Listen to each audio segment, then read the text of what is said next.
What a great occasion it is to see all of our friends and family here together.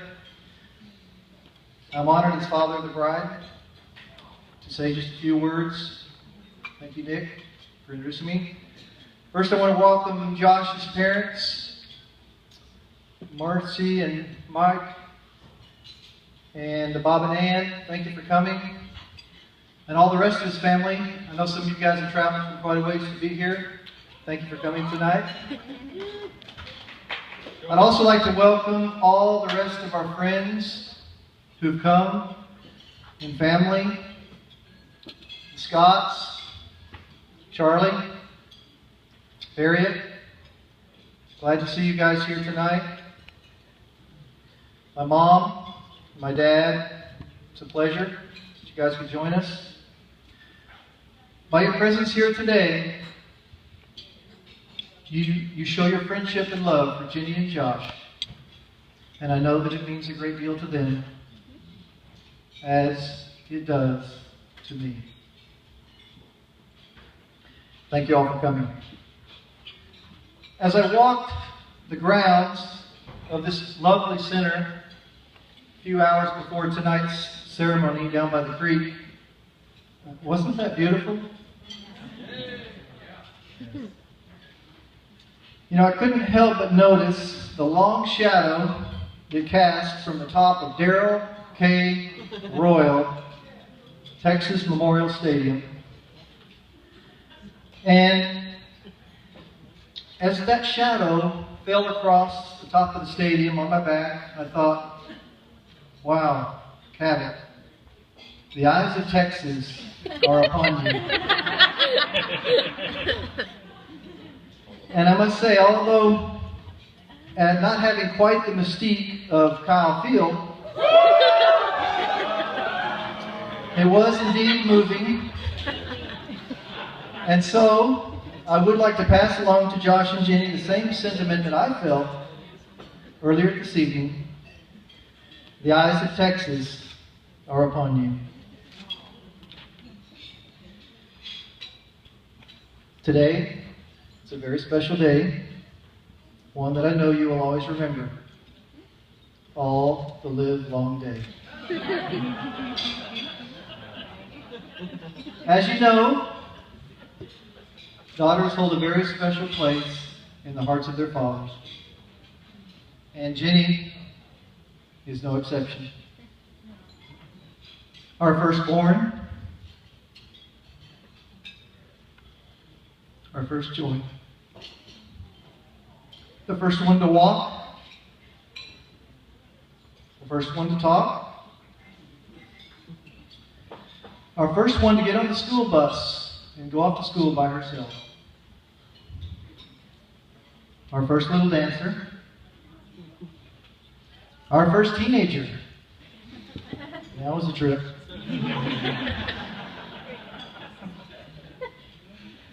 Our first graduate. And now, our first to be married. What a joy it's been, Jenny. Thank you for all the wonderful memories. We all cherish the time we've spent with you.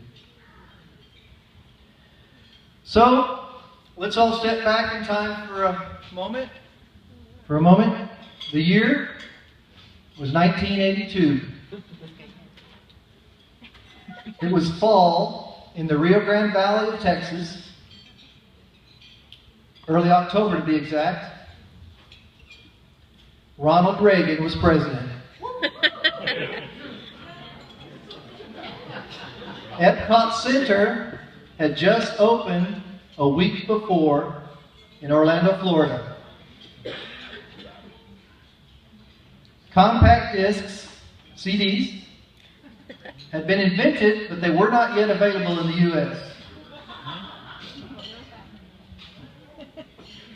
This is my version of trivia night. Since we lost last night, I'm going to win tonight. Michael Jackson, God rest his soul, was a month away from releasing his album, Thriller. That's right.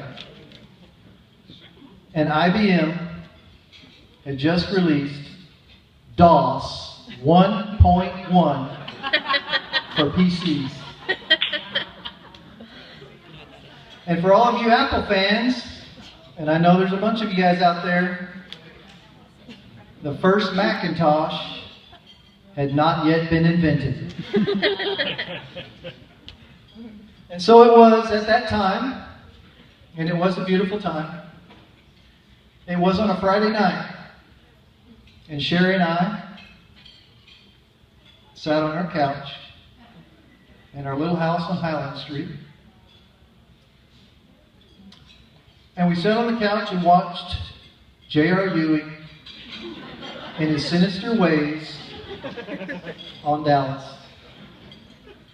When in about the middle of the episode, Sherry said, "It's time. Get the bag, let's go." Now, we had taken Lamaze classes, so we knew what to expect and when to expect it. So we loaded up the car with the get ready to go bag, jumped in our 66 Ford Mustang convertible in candy apple red, and headed down to the hospital. Rio Grande Regional to be exact. The attending nurse, however, had the rather disappointing news that it wasn't quite time. It was a false alarm. And much to Sherry's objections, she sent us home very disappointed. 2 hours later,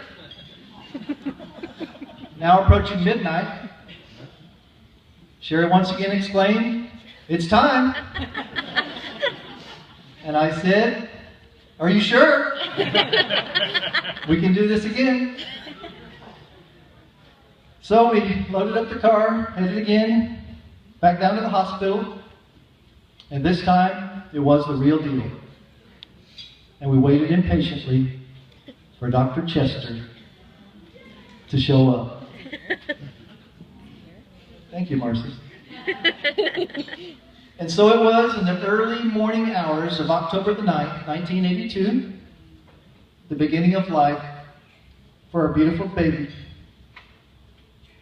which grew into a beautiful childhood, a beautiful young girl, a beautiful young woman, and now, Josh, your beautiful young wife. Sherry and I have been blessed with 3 wonderful children, and like her brother Clifford and her sister Shannon, Jenny has always been bright-eyed, inquisitive, sensitive, imaginative, loving, caring, and always full of fun. The kind of daughter anyone could ever hope for and more. We love her very much. Now it seems this might be an appropriate time to list a few of Jenny's accomplishments and virtues. So let me just, I see you got them. Okay, thank you. Appreciate that.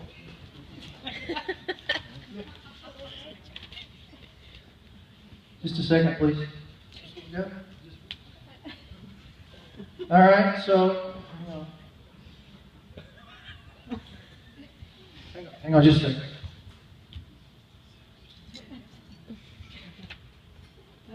Well, Jenny, I'm going to need my other glasses to read this. This is not going to work. Don't worry.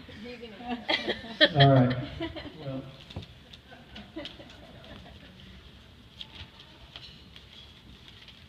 Nice try. Suffice it to say to everyone here tonight who knows Jenny that she is a wonderful and blessed person, beyond comparison and beyond their wildest dreams. Well, now I can see that they're signaling me from the back of the room to wrap this up. Thank you for that, Herb. So, in conclusion, Josh, now that you've taken Jenny's hand in marriage, please remember that everyone in this room up to this point has had a big part in Jenny's life. We've all given her our all. And as her husband, you will now assume the central role to nurture, protect, and care for her in your life from this day forward, as you so beautifully described in your vows this evening. For you, that will be a wonderful responsibility and a wonderful opportunity. And know always that I will have your back in that effort. And so, ladies and gentlemen,